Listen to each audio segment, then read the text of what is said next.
The Boston Red Sox will have quite a collection of free agents after the 2019 season. One that seems to have generated concern is Rick Porcello.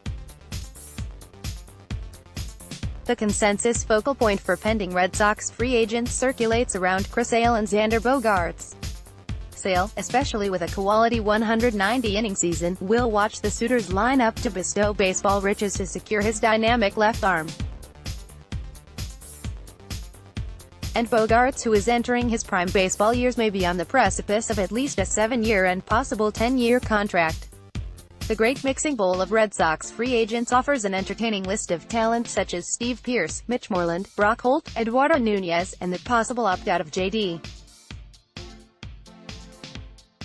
Martinez. One notable that I would concentrate efforts upon is Rick Porcello, who appears to have drifted into an area of little mention or little concern.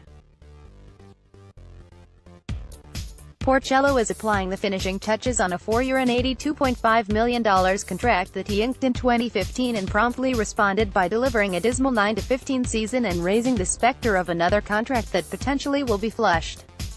Porcello then turned it around with a 22-win season and a Cy Young Award, and promptly turned it around once again with an American League-leading 17 losses in 2017. In 2018, Porcello once again stabilized his mysterious season-to-season shifting and won 17 games, took his usual 30 starts, and tossed almost 200 innings.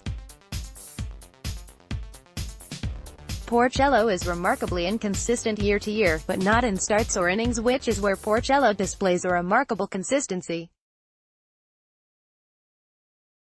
The pitching pedigree of being an inning eater certainly applies to Porcello, with the only disclosure being the quality of some of those innings. Porcello will not be Sale or David Price, but he will not represent a possible budget buster in the salary structure of baseball today. If you go by either F4 or BWAR, then Porcello earned his money last season. If Porcello replicates that in 2019, then he is most worthy to be approached for another contract. Porcello is and has been a stabilizing part of the Boston and previously the Tigers rotations.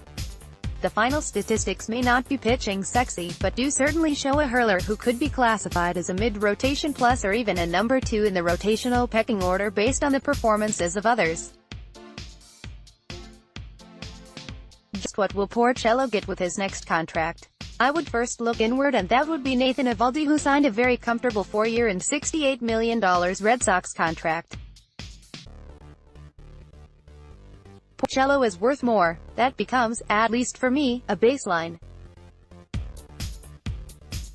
I would certainly see Porcello enjoying a contract that reflects his previous one and possibly exceeds it, but that is all down the base paths at this point.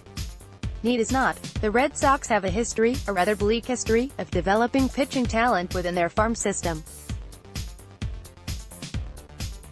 There is nothing on the immediate horizon to suddenly have a eureka moment, where the rotation becomes flush with arms, quality arms from the minors. Maybe that will change in 2021 or 2022, but in the meantime, you need some quality filler, and that is Rick Porcello. Even more needed if you consider the possibility of Sale taking his immense talent elsewhere.